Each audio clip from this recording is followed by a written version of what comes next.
છે. તમે આ રેકોર્ડિંગ થશે ને એટલે ચેટની અંદર તમારો રોલ નંબર હું જોઈ શકીશ, એટલે તમે લોકો રોલ નંબર જસ્ટ સેન્ડ કરી દો, માત્ર ને માત્ર રોલ નંબર. એવરીબડી, દરેક જણ શેર કરે પોતાનો રોલ નંબર, એના ઉપરથી હું તમારી એટેન્ડન્સ પૂરી દઈશ.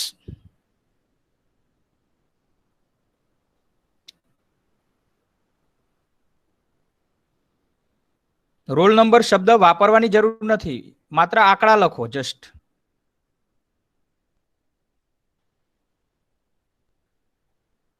ઓકે, હું શેરિંગ કરી રહ્યો છું, તમે જોઈ શકશો screen.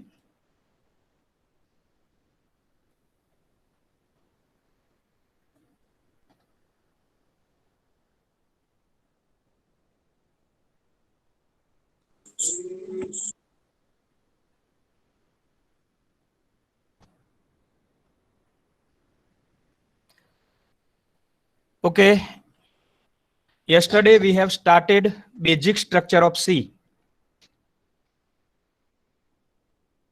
So in the basic structure of C, there are 6 sections. The first section is documentation section. Second section is link section. The third section is definition section. The fourth section is global declaration section. The fifth section is main function section. And the last one is sub-program section. The sixth one, that is sub-program section. So there are 6 sections in basic structure of C.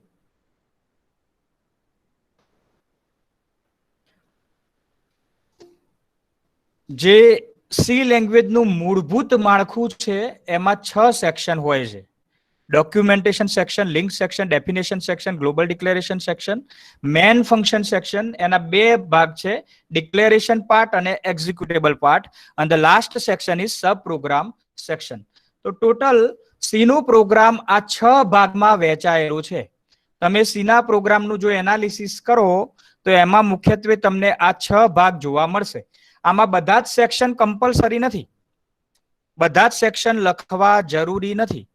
ઘણા પ્રોગ્રામમાં અમુક section હશે પણ ખરા, અમુક section ના પણ હોય. અત્યાર સુધી આપણે જે કંઈ પણ પ્રોગ્રામિંગ કર્યું એમાં પહેલું સેક્શન હતું જ નહીં. ડોક્યુમેન્ટેશન સેક્શનનો ઉપયોગ અત્યાર સુધી આપણે નહોતો કર્યો, પણ ઘણી વખતે ડોક્યુમેન્ટેશન પર્પઝની જરૂર પડી જતી હોય છે. So I think we have already learn last time what is documentation section. તો ડોક્યુમેન્ટેશન સેક્શનનો આપણે અભ્યાસ આપણે કરવાનો છે. જે રીતે આપણે માણસમાં 3 ભાગ છે, માથું, હાથ પગ અને ધડ. કોઈ પણ માણસનો જો અભ્યાસ કરવો હોય તો દરેક વ્યક્તિનું માથું હશે, હાથ પગ હશે, ધડ હશે. એમ સી લેંગ્વેજમાં કોઈ પણ પ્રોગ્રામ હોય તો એમાં એક અથવા એક કરતા વધારે સેક્શનમાં એ ડિવાઈડ થયેલો હશે. મેક્સિમમ આ 6 વસ્તુઓથી વધારે કંઈ હોતું નથી. તમે એને 6 ભાગમાં વહેંચી શકો. તમારા સીના પ્રોગ્રામને તમે મેક્સિમમ આ 6 સેક્શનમાં વહેંચી શકો. મતલબ આ 6 થી વધારે કઈ સી લેંગ્વેજના પ્રોગ્રામમાં હોતું નથી. એમાં પહેલું સેક્શન છે ડોક્યુમેન્ટેશન સેક્શન.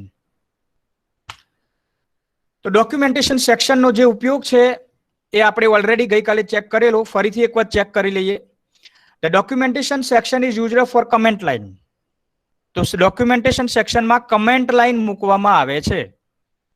આ કમેન્ટ લાઇન શું છે એ આપણે ગઈકાલે ચર્ચા કરી કે કમેન્ટ એક એવી વસ્તુ છે કે જેને કોમ્પ્યુટર કન્સિડર કરતું નથી. કોમ્પ્યુટર કન્સિડર નથી કરતું એનો મતલબ કમ્પાઇલર એને કન્સિડર કરતું નથી. તમારા પ્રોગ્રામમાં તમે કોઈ વસ્તુ એવી લખો, દાખલા તરીકે તમે એવું લખો કે this program is made by doctor Ronak Patel. This program is calculating area of circle. This program is made on 21st August 2020. હવે આવી વસ્તુ કંઈ પણ તમે લખો છો તો એ વસ્તુ કમ્પાઇલર એને જો તમે કમેન્ટ લાઈન વગર લખશો તો શું થશે કે એ જે તમે લખ્યું છે એને કમ્પાઇલર એરર બતાવશે. પણ તમે જો કમેન્ટ તરીકે લખશો એને તો એ એરર બતાવશે નહીં. કેમ કે કમેન્ટ જે છે એને કમ્પાઇલર ઇગ્નોર કરે છે, એને કન્સિડર કરતું નથી. કમેન્ટ તમારા પ્રોગ્રામમાં હોવા છતાં એ નથી. It is exist in your program even though it does not exist. તમારા પ્રોગ્રામમાં હોવા છતાંય નથી. મતલબ તમે એને જોઈ તો શકો છો, કમેન્ટને તમે જોઈ શકો છો, પણ એ કમેન્ટને કમ્પાઇલર ગણતું નથી, કમ્પાઇલર એને એક્ઝિક્યુટ કરતું નથી. એ પ્રોગ્રામનો ભાગ નથી. કમેન્ટ તમારા પ્રોગ્રામનો ભાગ નથી. પ્રોગ્રામના બીજા બધા સ્ટેટમેન્ટ એક્ઝિક્યુટ થશે, પણ કમેન્ટ વાળો ભાગ એક્ઝિક્યુટ થશે નહીં. સો if programmer want to use author name, program title or other detail in your program, then he can use command line for it.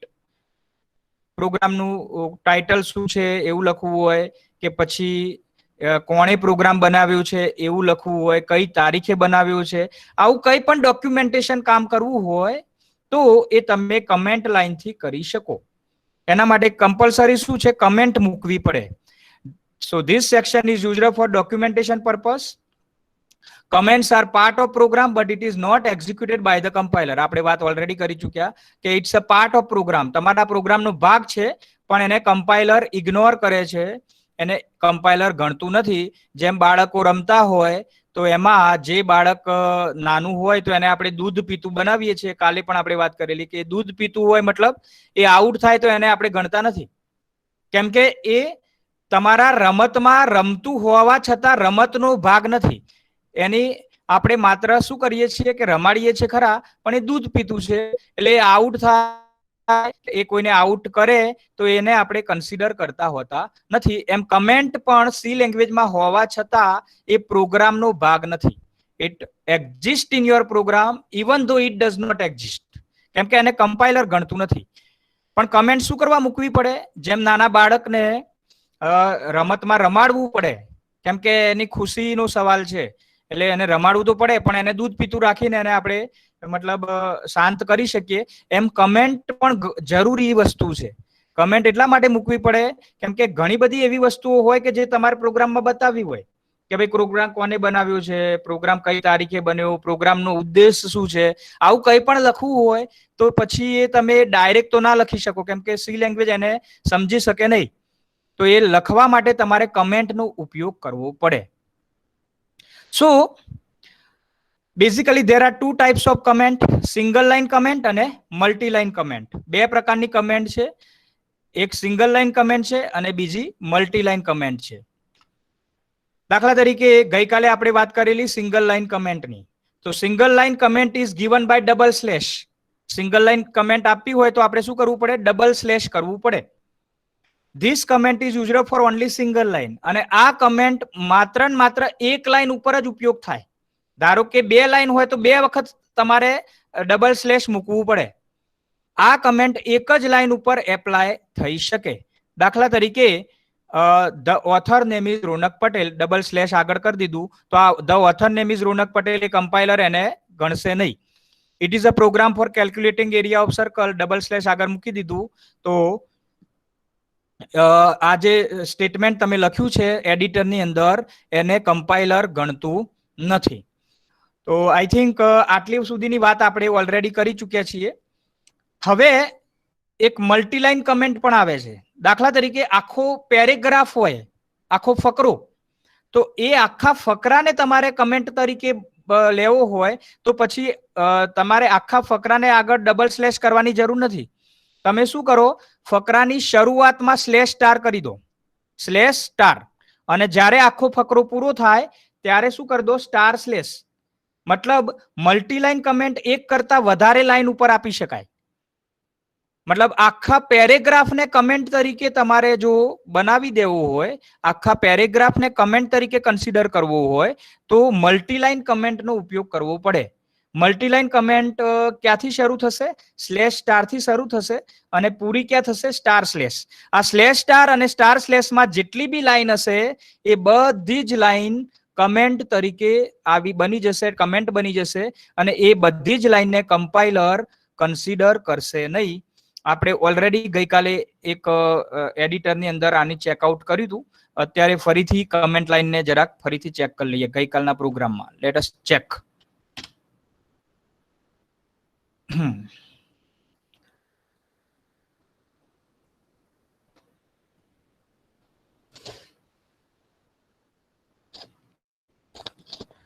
Okay, editor બધાને દેખાતું હશે? હું ગઈકાલ વાળો પ્રોગ્રામ ઉપર કરું છું, basic.c. ગઈકાલે આપણે એક કમેન્ટ લાઈન લખેલી, એક એરિયા ઓફ સર્કલ માટે પ્રોગ્રામ બનાવેલો અને એરિયા ઓફ સર્કલમાં ઉપર મેં આ એક સ્ટેટમેન્ટ લખ્યું, this is a program for area of circle. હવે અત્યારે જે મેં લખ્યું કમેન્ટ વગર લખ્યું, અત્યારે મેં ડબલ સ્લેશ આગળ લખ્યું નથી. હવે આ પ્રોગ્રામને હું કમ્પાઇલ કરીશ તો જોઈ શકો છો શું થશે, એમાં એરર આવી જશે. Let us check. તો આ પ્રોગ્રામમાં 4 એરર બતાવે છે. 4 એરર છે મતલબ આ પ્રોગ્રામ આગળ રન થઈ શકે નહીં, એક્ઝિક્યુટ થઈ શકે નહીં. રન કરવા જાઓ, દાખલા તરીકે હું રન કરી ચેક કરું તો પ્રોગ્રામમાં રન નહીં થઈ શકે, કેમ કે એરર વાળો પ્રોગ્રામ કોઈ દિવસ રન થઈ શકે નહીં. તો આ એરર કેમ આવી? કેમ કે તમે કોઈ પણ વસ્તુ ગમે ત્યાં સી લેંગ્વેજમાં લખી ના શકો.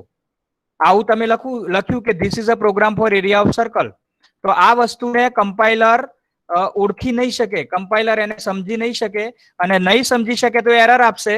પણ જો તમે અહીં આગળ ડબલ સ્લેશ કરી દીધું, આને કહેવાય સિંગલ લાઈન કમેન્ટ. જો ડબલ સ્લેશ કરી દીધું તો આ આખી લાઈન કમેન્ટ બની જશે, આખી લાઈન કમેન્ટ બની જશે. હવે આ લાઈન તમારા પ્રોગ્રામમાં હોવા છતાં એ ઇગ્નોર કરશે કમ્પાઇલર. મતલબ એ પ્રોગ્રામમાં ભલે છે પણ એને કમ્પાઇલર ગણશે નહીં, કેમ કે એને કમેન્ટ તમે બનાવી દીધી છે. એટલે કમ્પાઇલર સમજી જશે કે આ ડોક્યુમેન્ટેશન પર્પઝ માટે તમે આ સ્ટેટમેન્ટ લખ્યું છે, એને ગણશે નહીં અને તમારો પ્રોગ્રામ આગળ કમ્પાઇલ બી થશે અને રન પણ થશે. હવે કમ્પાઇલ કરો. Now there is no error. Run કરું, રન થશે. હું દાખલા તરીકે રેડિયસ 4 નાખું તો એરિયા ઓફ સર્કલ મારો 50.240002 આવી જશે. સો હિયર યુ કેન સી. હવે ધારો કે બીજી એક લાઈન ને કમેન્ટ બનાવી છે, તો હું ફરીથી ડબલ સ્લેશ કરું. ધીસ પ્રોગ્રામ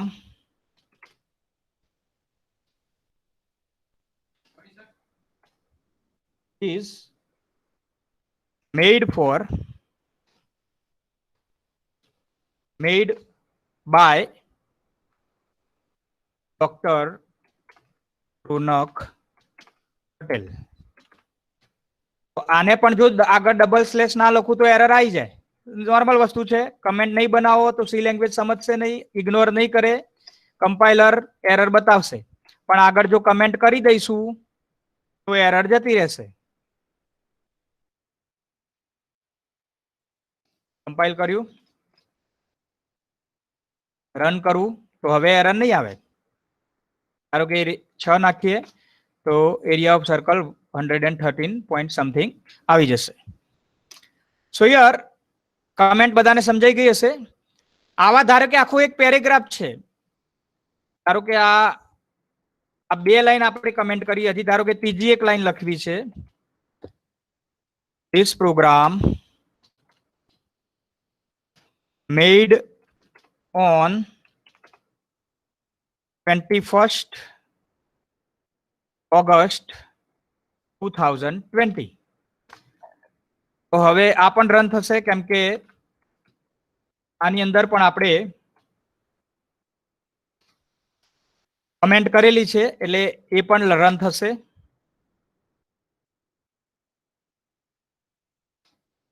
પણ આમાં જેટલી વખત લાઈન લખો એટલી વખતે ડબલ સ્લેશ કરશો તો એના કરતા, તો ધારો કે 3 લાઈન છે, ધારો કે 100 લાઈન હોય કમેન્ટમાં, તો બધા આગળ ડબલ સ્લેશ કરવું એના કરતા જો આખો પેરેગ્રાફ તમારે કમેન્ટ બનાવવો હોય તો શું કરવાનું?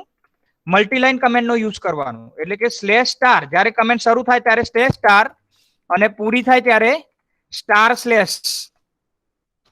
તો એમાં આ આખો પેરેગ્રાફ 3 લાઈનનો પેરેગ્રાફ કમેન્ટ બની જશે. સિંગલ લાઈન કમેન્ટ એક જ લાઈન ઉપર કામ કરે. ડબલ સ્લેશ કરો તો માત્ર એક જ લાઈન કમેન્ટ બને. જ્યારે સ્લેશ સ્ટાર સ્લેશ કરશો તો જ્યારે તમે સ્લેશ સ્ટાર જ્યાંથી શરૂ કરશો ત્યાંથી કમેન્ટ ચાલુ થાય અને જ્યાં સ્ટાર સ્લેશ પૂરું થાય ત્યાં કમેન્ટ પૂરું થાય. મતલબ 2 પ્રકારની કમેન્ટ તમે પ્રોગ્રામિંગની અંદર યુઝ કરી શકો. એક સિંગલ લાઈન કમેન્ટ અને મલ્ટી લાઈન કમેન્ટ. એક જ લાઈનને કમેન્ટ કરવી હોય તો ડબલ સ્લેશ સિંગલ લાઈન કમેન્ટનો યુઝ કરો, પણ એક કરતા વધારે લાઈન એટલે કે આખો પેરેગ્રાફ કમેન્ટ કરવો હોય તો પછી તમારે શાનો ઉપયોગ કરવો જોઈએ? મલ્ટીલાઈન કમેન્ટનો ઉપયોગ કરવો જોઈએ. દાખલા તરીકે અહીં 3 લાઈન છે, તો આ 3 લાઈનને દરેક વખતે હું ડબલ સ્લેશ નહીં કરું. શું કરીશ? સ્ટાર્ટિંગમાં સ્ટાર કરી દઈશ અને જ્યારે કમેન્ટ પૂરી થાય ત્યાં સ્ટાર સ્લેશ કરી દઈશ, તો આ 3 લાઈન કમેન્ટ બની જશે. તો જ્યારે બી પેરેગ્રાફ હોય તો તમારે પછી મલ્ટીલાઈન કમેન્ટનો ઉપયોગ કરવો જોઈએ. કમ્પાઇલ કરું આ પ્રોગ્રામને. મલ્ટીલાઈન કમેન્ટ આપણે યુઝ કરી છે. કમ્પાઇલ કરું અને રન કરું. રન કરીશું એટલે કીબોર્ડથી રેડિયસની વેલ્યુ આપણે નાખીશું. 4 વેલ્યુ, ધારો કે હું કીબોર્ડથી ઇનપુટ કરું છું તો આર નામના વેરિયેબલને 4 મળી જશે અને એરિયા નામનો વેરિયેબલ કેલ્ક્યુલેટ થશે અને એની એરિયા ઓફ સર્કલ આપણને શોધાઈને મળી જશે. So I think this is the first section. This section is called documentation section, and this section is used for comment line. Basically there are 2 types of comment: single line comment and multi-line comment. Single line comment is given by double slash and multi-line comment is given by slash star and star slash. Whatever you write between slash star and star slash, that will become a comment. So what is the purpose of comment line? So if you want to do any documentation work, suppose if you want to write the author name, the purpose of your program, on which date program is made, this kind of documentation work can be done using the comment line. So I think you all are understand what is the purpose of comment line, right? So આ જે section થયું તમારું, જે comment line વાળું section, આ સેક્શનને આપણે શું કહીશું? ડોક્યુમેન્ટેશન સેક્શન કહીશું. This is called documentation section. તો સી લેંગ્વેજમાં 6 સેક્શન છે. પહેલું સેક્શન છે ડોક્યુમેન્ટેશન સેક્શન. કોઈ પણ પ્રોગ્રામ બનાવો તો એને તમે 6 ભાગમાં વહેંચી શકો. મેક્સિમમ 6 ભાગમાં. કમ્પલસરી નથી. દરેક પ્રોગ્રામમાં કમેન્ટ લખવી જરૂરી નથી. તમને જરૂર લાગે તો કમેન્ટ લખી શકો, જરૂર ના લાગે તો કમેન્ટ ના પણ લખો. ઓકે, આમાં બીજો પણ એક ઉપયોગ છે કમેન્ટ લાઈનનો. ઓકે, એ ઉપયોગ પણ સમજવા જેવો છે. કમેન્ટ લાઈનનો એક બીજો ઉપયોગ છે. ધારો કે મારે આ CLR SCR ના લખવું અને પ્રોગ્રામ રન કરવો હોય તો શું કરવું પડે? મને કોઈ કહેશે, ધારો કે આ CLR SCR કાઢી નાખવું છે અને મારે ચેક કરવું છે પ્રોગ્રામમાં શું થાય, અને CLR SCR લખીને પ્રોગ્રામમાં ચેક કરવું છે. તો આપણે આગળ પણ આ રીતનું એક વખત કામ કરેલું કે CLR SCR ના લખો તો શું થાય. તો એના માટે મેં શું કર્યું હતું, કોઈને યાદ છે? એવરીબડી, મારે ચેક કરવું હોય પ્રોગ્રામમાં કે CLR SCR ના લખો તો પ્રોગ્રામ એક્ઝિક્યુટ કરીએ તો પ્રોગ્રામના આઉટપુટમાં શું અસર પડે, તો આવું ચેક કરવા માટે શું કરવું પડે? કોઈ કહેશે મને? ડિબગિંગ. ધારો કે મારે આ પ્રોગ્રામ છે એમાં CLR SCR હું ના લખું તો પ્રોગ્રામના આઉટપુટમાં શું ફરક પડશે? પહેલા તો એક કહો કે શું ફરક પડશે? સર આગળનું રિપીટ થશે. રિપીટ થશે, બરાબર? રિપીટ થાય sir. Very good, very good. હવે ધારો કે મારે ચેક કરવું છે કે મારે આ પ્રોગ્રામમાંથી CLR SCR ના લખવું હોય અને રન કરવું હોય તો એનાથી શું ફરક પડે છે. તો મારે શું કરવું પડે? હું શું કરીશ? CLR SCR ને અહીંથી રિમૂવ કરી દઈશ, ડિલીટ કરી દઈશ, રાઈટ?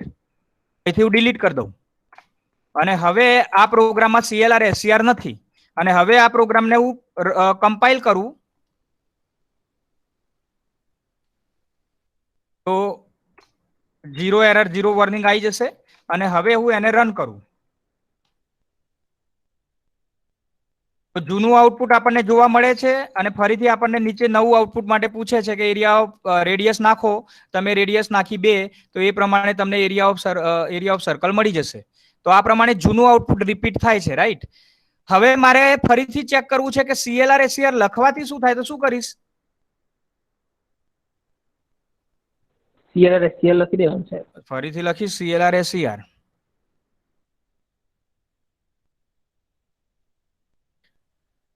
ફરીથી પ્રોગ્રામને રન કરીશ તો હવે જૂનું આઉટપુટ જોવા નહીં મળે કેમ કે CLR SCR શું કરશે? સ્ક્રીન ક્લિયર કરશે. રન કરું પ્રોગ્રામને, ધારો કે જૂનું આઉટપુટ જતું રહ્યું, દેખવા નહીં મળે. 4 નાખું છું તો એરિયા ઓફ સર્કલ કેટલો થયો? 50.240002. ઓકે, હવે આ તો માત્ર એક સ્ટેટમેન્ટ તમે કાઢ્યું, બરાબર? કોઈ એક પ્રોગ્રામમાં તમારે ચેક કરવું હોય કે ભાઈ આટલું આખો એક પોર્શન કાઢી નાખવો છે અને પછી ચેક કરવું છે કે પછી ચેક કરવું છે કે એક પોર્શન કાઢવાથી શું થાય, તો શું કરવાનું? ધારો કે આ આટલું 3 સ્ટેટમેન્ટ કાઢીને ચેક કરવું હોય કે આ પ્રોગ્રામમાં શું અસર પડે,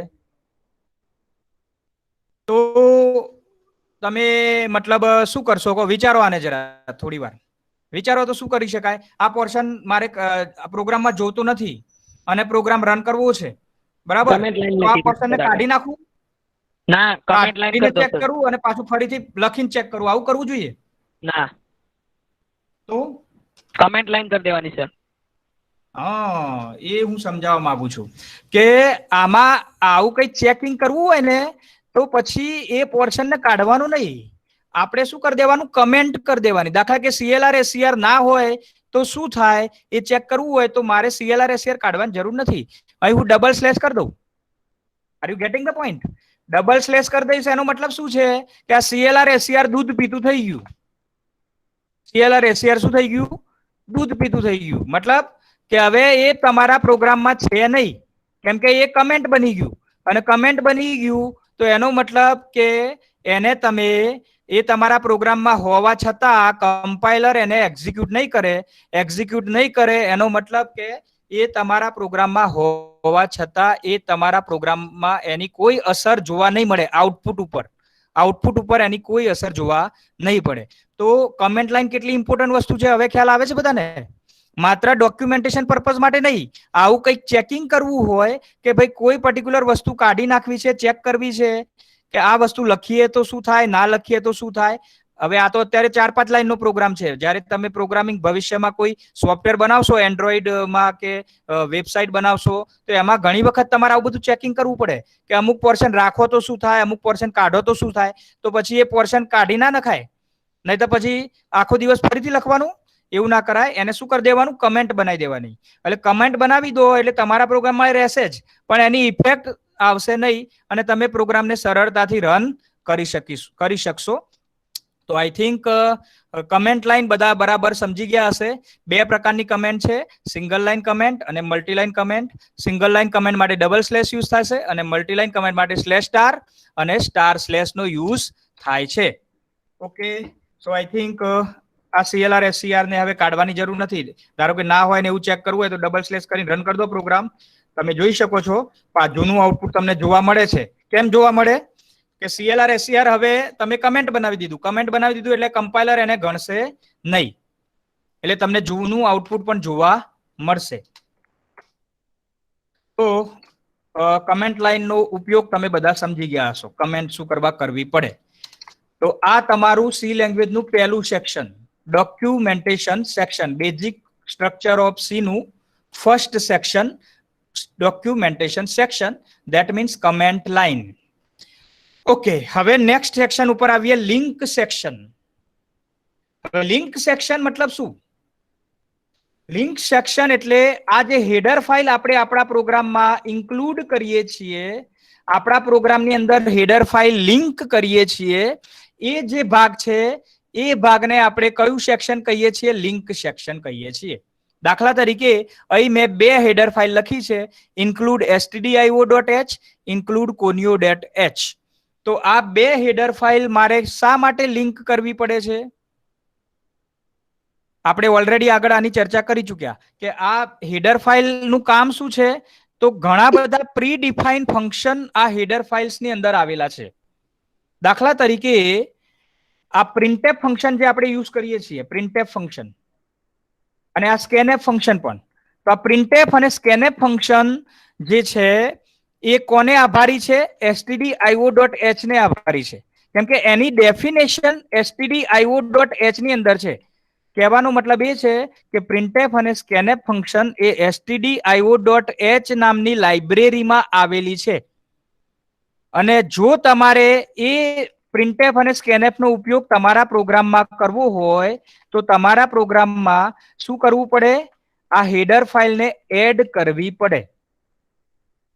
stdio.h હું એટલા માટે એડ કરું છું કેમ કે મારે પ્રિન્ટએફ અને સ્કેનએફ ફંક્શનનો ઉપયોગ મારા પ્રોગ્રામમાં કરવાનો છે. એ જ રીતે હું conio.h નામની હેડર ફાઇલ પણ યુઝ કરું છું. તો એ હેડર ફાઇલ હું શું કરવા યુઝ કરું છું? કેમ કે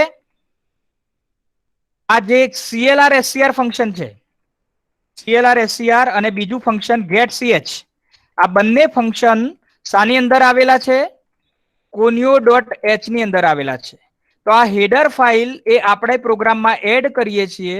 આ હેડર ફાઇલ જે એડ કરવાનું કામ છે એ કયા સેક્શનમાં થાય છે? લિંક સેક્શનમાં.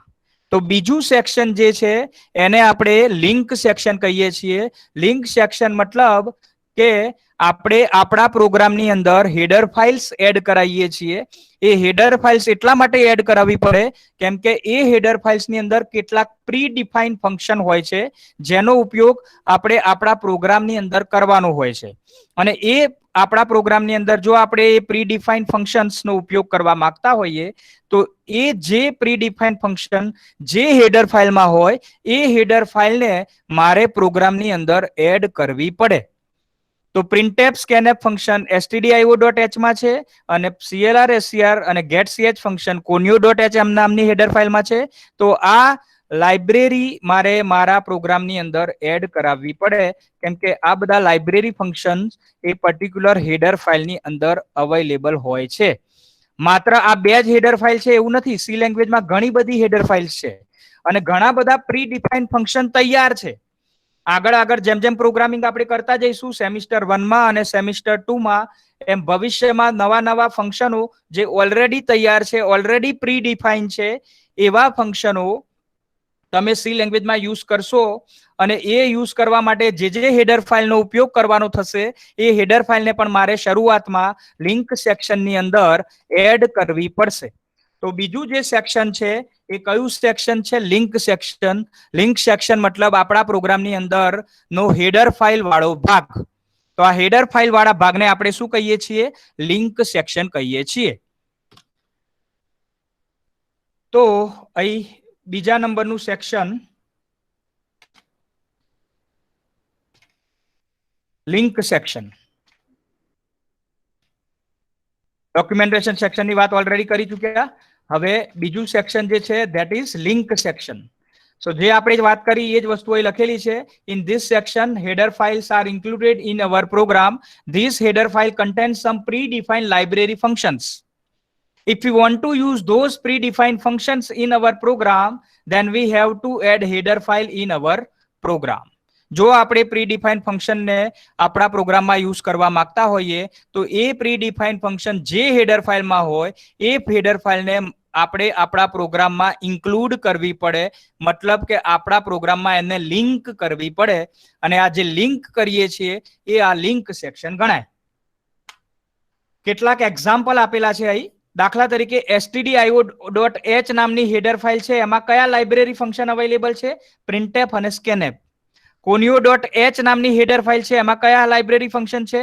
clr scr getch. string.h નામની હેડર ફાઇલ છે એમાં strcpy, strcat, strcmp, strlen આવા જુદા જુદા લાઇબ્રેરી ફંક્શન્સ અવેલેબલ છે. આ string.h તમારે આ જ સેમિસ્ટરમાં ભણવાનું આવશે. છેલ્લું ચેપ્ટર string.h સ્ટ્રિંગ નામનું ચેપ્ટર એ આ સેમિસ્ટરમાં આપણે છેલ્લે ભણીશું.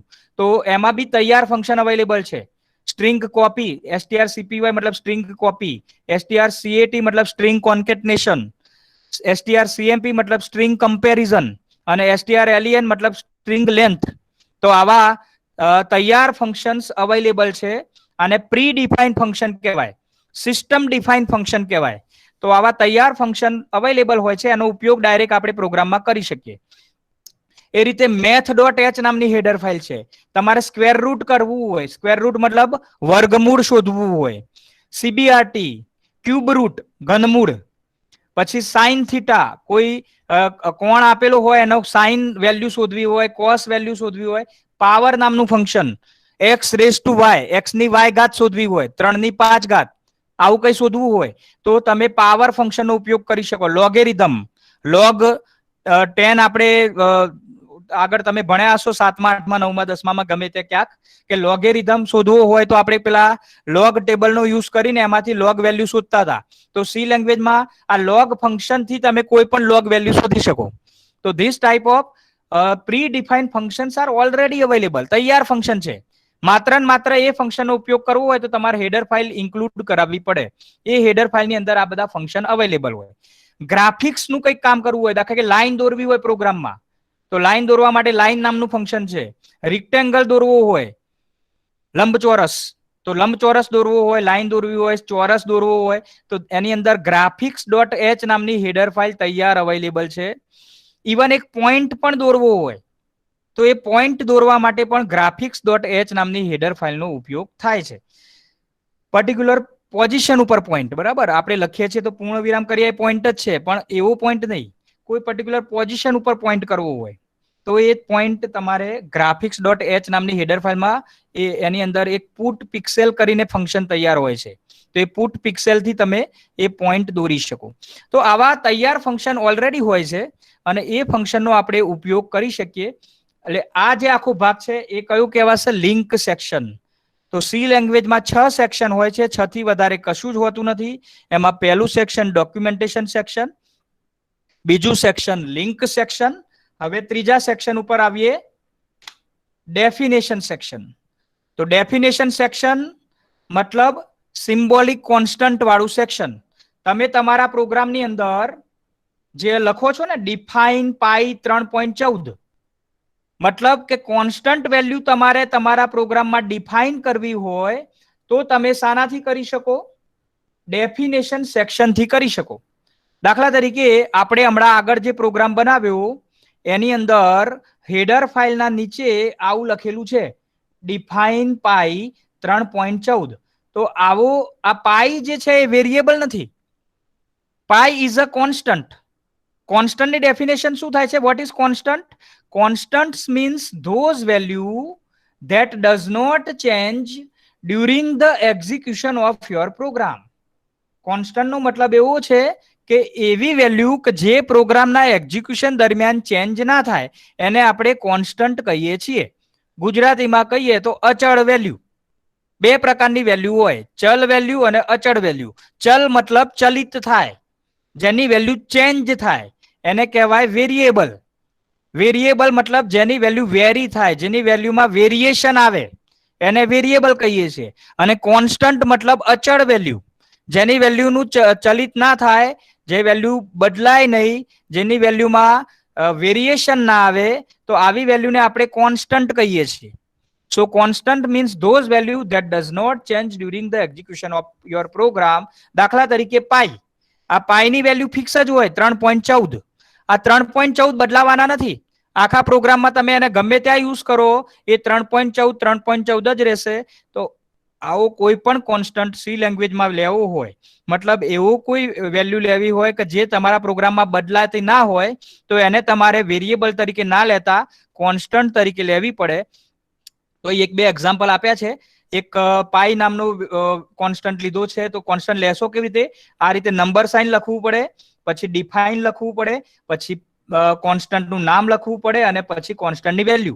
એની જે જનરલ સિન્ટેક્સ છે આવી રીતે આ રીતે છે. જુઓ, જનરલ સિન્ટેક્સ કેવી છે? આ હું જે દોરી રહ્યો છું એની જનરલ સિન્ટેક્સ છે કે નંબર સાઇન ડિફાઇન, પછી કોન્સ્ટન્ટનું નામ અને પછી કોન્સ્ટન્ટની વેલ્યુ. અહીં નીચે એક્ઝામ્પલ આપ્યા છે પ્રોગ્રામમાં. જો તમારે આવી રીતે લખવું હોય કેવી રીતે લખી શકો? નંબર સાઇન, કોન્સ્ટન્ટનું નામ એટલે કે નંબર સાઇન પહેલા ડિફાઇન, પછી કોન્સ્ટન્ટનું નામ એટલે કે પાઈ નામનો કોન્સ્ટન્ટ લેવો હોય તો પાઈ, અને કોન્સ્ટન્ટની વેલ્યુ કે 3.14 વેલ્યુ લેવી હોય તો 3.14. અહીં એ ધ્યાન રાખવાનું છે ઇઝ ઇક્વલ ટુ ના આવે, સ્પેસ આવે. ડિફાઇન પછી સ્પેસ, પાઈ પછી સ્પેસ અને વેલ્યુ, આ રીતે લખવું પડે. એ રીતે એક બીજું એક્ઝામ્પલ લખ્યું છે, ડિફાઇન x5, મતલબ ડિફાઇન પછી સ્પેસ કરી x લખો, સ્પેસ કરી અને 5 લખો. તો આ x નામની એક કોન્સ્ટન્ટ ક્રિએટ થયો, એની વેલ્યુ કેવી થઈ જશે? 5 થશે.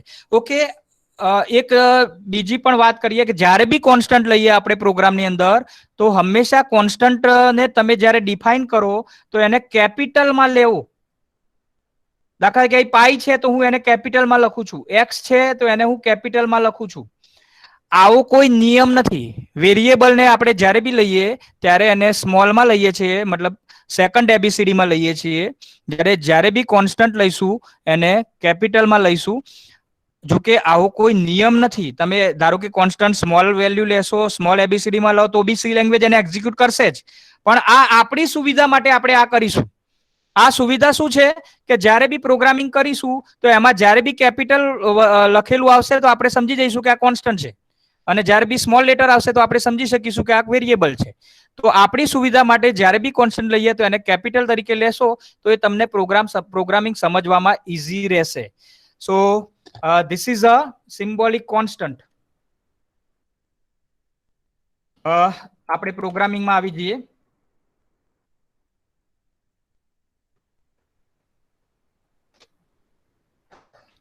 તો ત્રીજું સેક્શન જે છે એ કયું છે? Definition section. So you can see here definition section કેવી રીતે લખાશે એ આપણે જોઈ લીધું. હવે પ્રોગ્રામમાં ડેફિનેશન સેક્શન ઓલરેડી આપણે જે પ્રોગ્રામ બનાવ્યો છે એમાં ડેફિનેશન સેક્શનનો યુઝ કરેલો જ છે. Let us check it.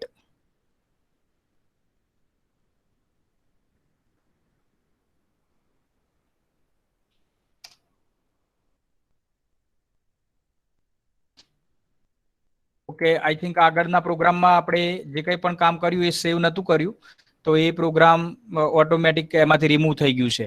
તો કમેન્ટ વાળું કામ થઈ ગયું. આ લિંક સેક્શન, આ પહેલું સેક્શન ડોક્યુમેન્ટેશન સેક્શન છે. આપણે જે હેડર ફાઇલ લખી એ લિંક સેક્શન છે. અને ત્રીજું જે કામ કર્યું છે આ નંબર સાઇન ડિફાઇન પાઈ 3.14. તો આ જે ભાગ છે થર્ડ વન, આ કોન્સ્ટન્ટ આપણે ડિફાઇન કર્યો, એ જે ડેફિનેશન આપી કોન્સ્ટન્ટની, એક નવો કોન્સ્ટન્ટ લીધો આપણે, તો એ જે સેક્શન છે આ સેક્શનને કયું સેક્શન કહેવામાં આવે છે? એવું કમેન્ટથી લખું. આને કહેવાય ડેફિનેશન સેક્શન.